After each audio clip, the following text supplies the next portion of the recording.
Queridos amigos, hoy tengo que presentarles otro libro mío que acaba de ser publicado en Amazon, en el que trato de lo noble y lo profundo, la grandeza del espíritu y la precariedad de las ideologías. Hoy se habla mucho de las ideologías. Se dice esto es pura ideología, esto no es pensamiento crítico, es ideología. Se ha actuado por pura ideología. ¿Pero qué significa esto? Yo lo trato en el libro. Pero el libro no es tanto crítica de una falsa interpretación de un término, sino que es eminentemente constructivo. Miren, cuando estuve varios años que estuve preparando la tesis doctoral en una universidad alemana, en Múnich, me tuve que adentrar en el ambiente intelectual del periodo de entreguerras.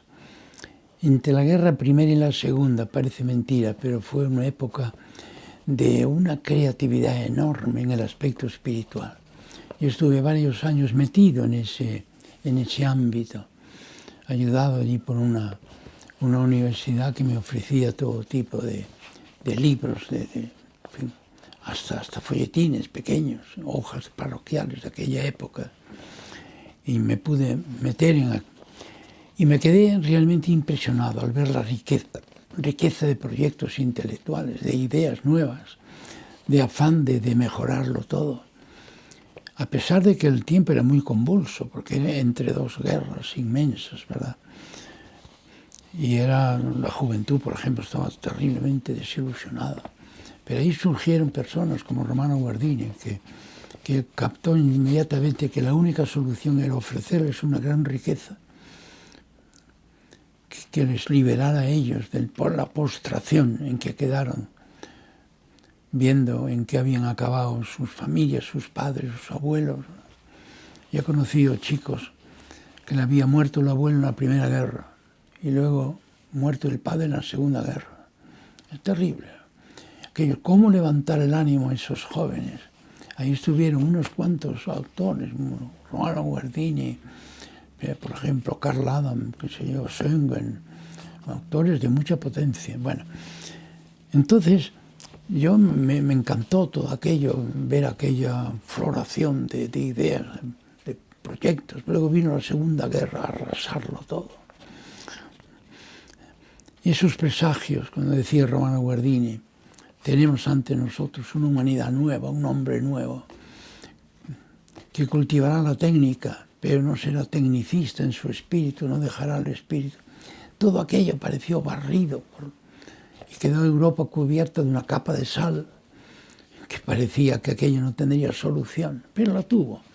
¿Gracias a qué? A que hubo grandes espíritus, con una gran nobleza, con grandes ideales, y dijeron, el ideal cristiano del amor, eso lo vence todo. Tenemos tres grandes hombres de la política de la posguerra, dos de ellos en proceso de beatificación, nada menos, que supieron. Bueno, ahora ese presagio de una vida nueva, un hombre nuevo, no se cumplió.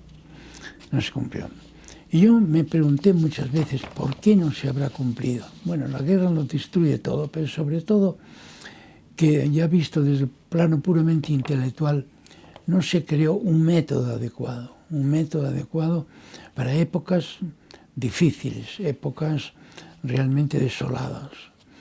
Y que es un método que nos tiene que ayudar a ver la grandeza que hay en la vida, la grandeza de muchas realidades que nos rodean.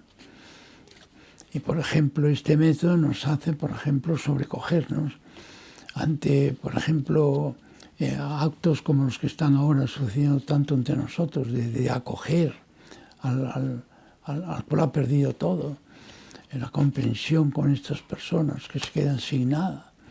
Bueno, entonces esto que puede parecer fácil no lo es tanto. Es decir, pasar de una actitud de dominio y de egoísmo a una actitud de generosidad no es nada fácil. Entonces, yo he pensado que elaborar este método que nos permita descubrir la enorme eficacia creativa que tienen las realidades que nos rodean.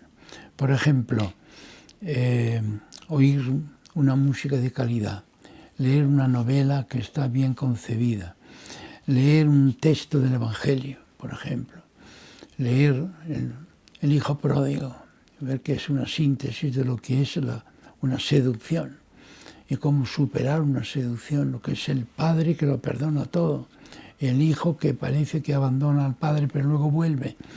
En nuestro entorno, en los libros, en las predicaciones, en las buenas amistades, etc. Hay unos valores realmente tremendos. Bien, entonces yo he pensado que había que estudiar detenidamente las realidades de cada día y ver lo grande que hay en ellas. Y escribí este libro poco a poco. Lo escribí porque me invitaron a colaborar en una revista de los arquitectos españoles, una revista de cierta calidad, de mucha calidad, incluso humanística en general. Y el director me dijo, hazme una columna cada mes, donde expongas algunos temas sobre la cultura que pueden elevarnos el espíritu.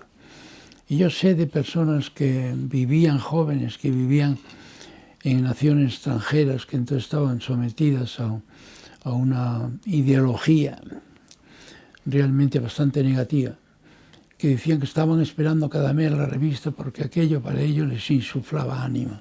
Bueno, para mí aquello era lo que más me animaba a seguir. Pues bien, entre esas realidades de la vida cotidiana, podría decir algunas que trato en el libro, que es muy amplio, pero es fácil de leer porque cada capítulo nos ofrece una parcela de la vida. No necesitas leer todo el libro seguido. En este, por ejemplo, la diferencia que hay entre habitar en una casa y habitar la casa es muy distinto. Habitar la casa en plan transitivo es lo que muchos filósofos de esta época subrayaron mucho en libros estupendos. Habitar en la casa puede ser en la casa como un lugar, como se puede habitar debajo de un puente. Se puede habitar en un barco, que está fuera de toda casa normal. Se puede habitar en. Eso es nivel 1, que yo le llamo. Pero nivel 2, que lo cambia todo, es habitar la casa, quiere decir crear vínculos. Entonces, si yo vivo con unas personas con las que creo vínculos, relaciones de encuentro, entonces yo habito la casa en plan transitivo y esto cambia. Y ya en muchas lenguas se utiliza esta frase, habiter la maison, das Haus bewohnen, qué sé yo. En distintas lenguas se dice, porque es muy importante el tema. Se le da vida a la casa. Entonces la casa se convierte en hogar. Ven que estamos subiendo de nivel. La casa se convierte en hogar.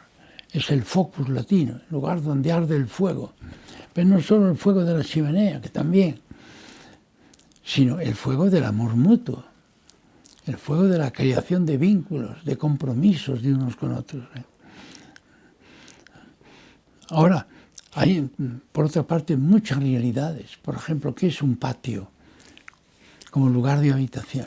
Decimos, qué bonitos los patios andaluces. Sí, ciertamente, los patios de Extremadura, qué sé yo. Bueno, pero ¿qué es un patio? ¿Cuál es la vida humana que hay en un patio? Un claustro, por ejemplo.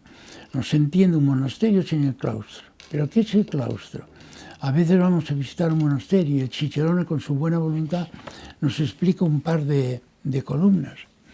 Y nos dice, ustedes ahora multiplican por 80, por ejemplo, y es el claustro. Yo más de una vez le dije, Señor, déme la posibilidad de recorrer el claustro. Es que el claustro no se lo puede conocer si no lo recorres. El claustro es un lugar para recorrerlo lentamente, conforme al ritmo que te imponen los arcos que hay en el claustro. Los arcos no son un mero adorno, también te están dictando el ritmo para seguir. Es un habitar silencioso, es un recorrer silencioso, un recorrer en recogimiento. Para eso está hecho el claustro. ¿Qué es el claustro? El claustro es una cosa, es una obra cultural de muchísima importancia, que nos ayuda mucho a vivir la vida, porque los patios, por ejemplo, en muchas casas hay patios, pero yo diría que la grandeza de un patio, la grandeza de un claustro, la tenemos que pasar también a la casa. Yo en mi casa, aunque no tenga un lugar para crear edificar un claustro en el sentido estricto, pero sí yo puedo convertir mi piso, por ejemplo, en una especie de claustro, donde poder moverme con serenidad, propicia al silencio, a la oración, al dialogar sosegado entre las personas. Es ver el sentido de todo aquello que estamos viviendo. Hay en el libro, por ejemplo, un elogio de la ciudad, pero también hay un libro sobre la ciudad como central de la huida, que es una frase de un escritor suizo, Max Picard, donde la ciudad puede ser un lugar del que queramos irnos, en el sentido de irnos fuera para evitar la convivencia. Entonces la ciudad tiene un aspecto negativo, pero yo daba el elogio de la ciudad en cuanto el lugar de la convivencia, de unas personas entre sí en las casas, pero personas con otras en los barrios, personas con muchas más todavía en las plazas, etc., ¿no? La plaza como un lugar de convivencia, ¿no? Ahí hay unos valores enormes en todo lo que tenemos. Luego hay conceptos como la angustia, por ejemplo. ¿Qué significa la angustia en tal autor, tal otra? Relación de la angustia con la soledad. Hay cuestiones que son muy vitales en la vida humana. Yo los estudio aquí, de manera que se pueden entender bien por personas de distintas culturas. Y luego algo todavía más importante, vivir en el espíritu. Mire, yo dedico un tiempo a hablar de la lucha tremenda que ha habido en Europa en los primeros, diríamos, decenios, que empezó ahí, pero que todavía sigue, primeros decenios del siglo pasado. Lucha de lo que se llamaba la vida contra el espíritu. Esto fue terrible, porque todavía perdura. Lucha de lo sensible contra lo espiritual. Lucha de una vida entregada pues, a pasiones, a una vida entregada a lo que es el amor al prójimo, ¿verdad? Y esa lucha perdura en obras literarias, por ejemplo. ¿Quién nos lo diría? Aquí en España tuvimos dos autores que tuvieron mucho protagonismo, por ejemplo, Ramiro de Maeztu, que escribió un libro sobre la defensa del espíritu, parecido a algunos otros que había en Europa, pero con un carácter propio, la defensa del espíritu. Y hay otros autores que también hablaron de esto, ¿verdad?, de la defensa del espíritu. ¿Qué significa vivir en el espíritu? Hay un autor francés que era premio Nobel de Medicina, Alexis Carrel, que nos dejó como testamento un librito que publicaron sus familiares años después, que yo sepa no está traducido, pero es un francés bastante sencillo de leer, donde él dice: la desgracia de Europa es que se cultiva mucho la inteligencia, pero poco el espíritu. Se está haciendo una gran ciencia, pero se olvidan las virtudes propias de la vida espiritual. Bueno, todo eso hablo yo en este libro, para que tengamos una idea clara de ello, ¿no? Bien.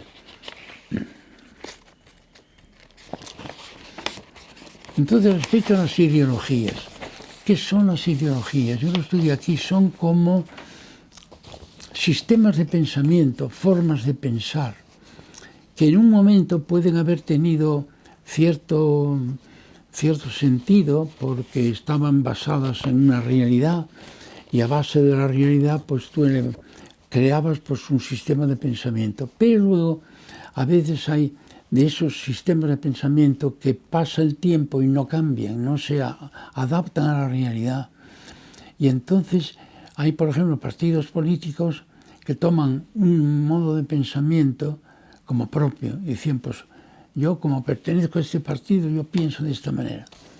Y entonces le decimos: bueno, esto es una manera ideológica de pensar. Quiere decir, tú has recibido una manera de pensar y lo sostienes sin acomodarte a la realidad, ¿ves? Entonces, las ideologías son en eso muy peligrosos. Ahora, lo que no se puede decir es que el cristianismo es una ideología. No.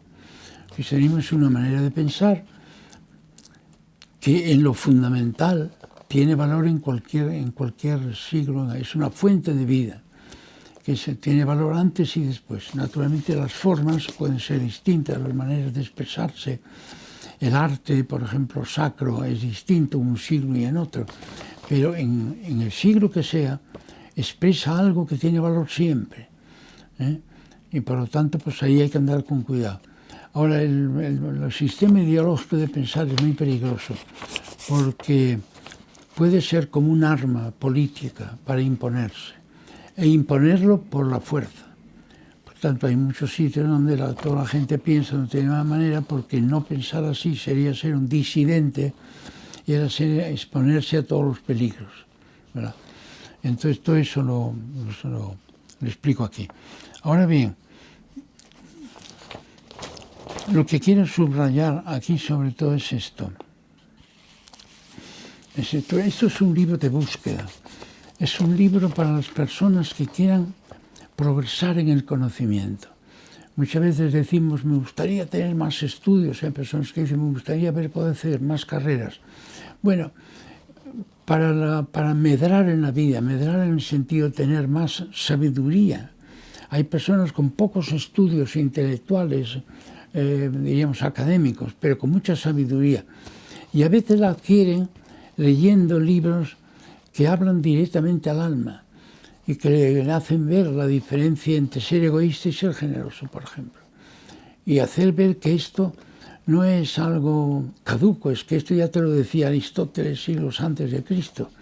Pero seguimos diciendo hoy, lo importante es saber después bien las consecuencias de eso.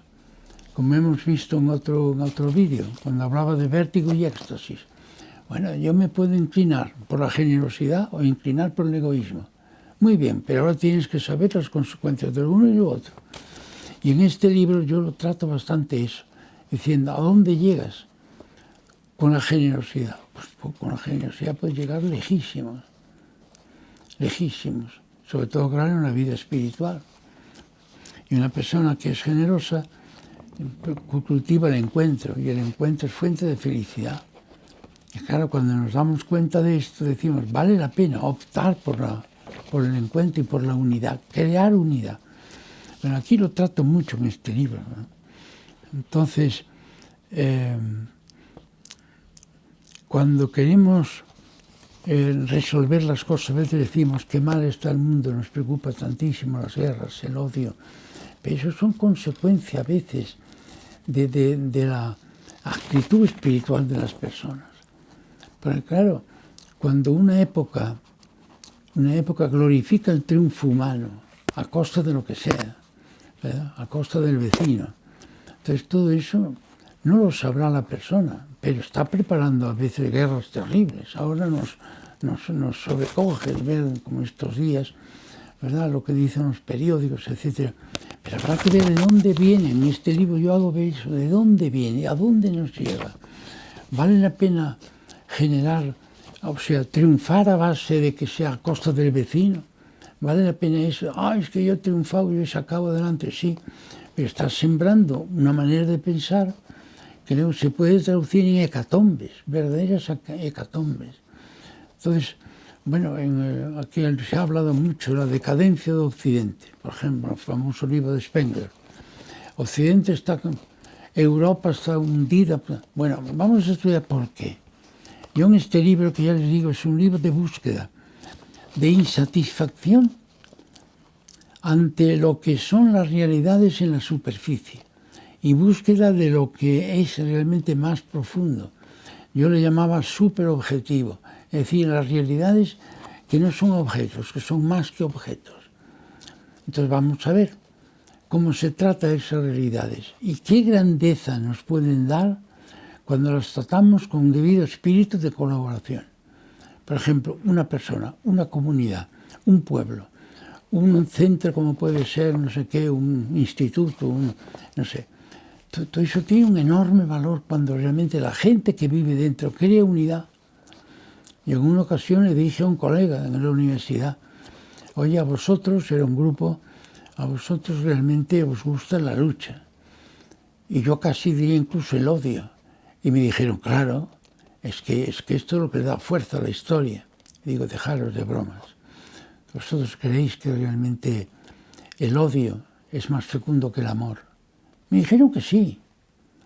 Eran personas que tenían una ideología, en ese sentido que he dicho antes, una manera de pensar muy pasada. No estaba basada en la experiencia de lo que es la realidad. Y no tomaban nota de lo que pasa en la historia, de lo que pasó en 2 guerras mundiales. ¿Por qué todo eso? Bien, entonces yo en este libro quiero buscar el sentido de las cosas y dar pautas de conducta, dar pautas. Dar pautas no es dar órdenes, sino decir, yo creo que por aquí vamos bien y por aquí tenemos certezas. Miren, hemos pasado hace los años pasados, una época de mucha, como diríamos, mucha glorificación de las dudas. Estaba de moda, intelectuales, es decir, yo no tengo certeza de nada, yo creo esto y tal, pero tampoco estoy muy seguro. Y hoy estamos necesitando certezas. Yo en este libro busco certezas. Y no es que las vaya a imponer a nadie, Dios me libre. Pero el tener seguridad en lo que uno dice, porque lo ha experimentado, es bueno para el lector. No se le impone nada, sino que se dice, bueno, yo esto lo he vivido. Y si yo veo, por ejemplo, un cuarteto de Beethoven y veo que realmente es una maravilla de expresividad, etcétera, pues yo lo digo. Y con entusiasmo. Me dirán, no, yo tengo una ligera idea de Beethoven, de que es grande. No, yo estoy cierto de que esto es un enorme valor. Y la 9ª Sinfonía, no por seguir una corriente de decir que es una obra sublime. No, es que lo sé porque lo he estudiado. Y lo mismo se puede hacer en la cuestión religiosa. Si uno dice, mira, el ideal religioso de amar al prójimo como uno mismo, pues es una maravilla. Y el ideal de amar al prójimo como lo amó Jesús, que dio la vida por nosotros, pues es una maravilla. ¿Estás seguro de eso? Completamente seguro. ¿Ven? Entonces, bueno, les ofrezco un libro que aunque es muy grande, se lee con facilidad porque no hay que leerlo, no hace falta leerlo seguido. Son temas distintos, vinculados entre sí, pero que todos nos pueden ayudar a llevar una vida muy elevada, y una vida de cultivo del espíritu que sea realmente muy eficaz para nosotros.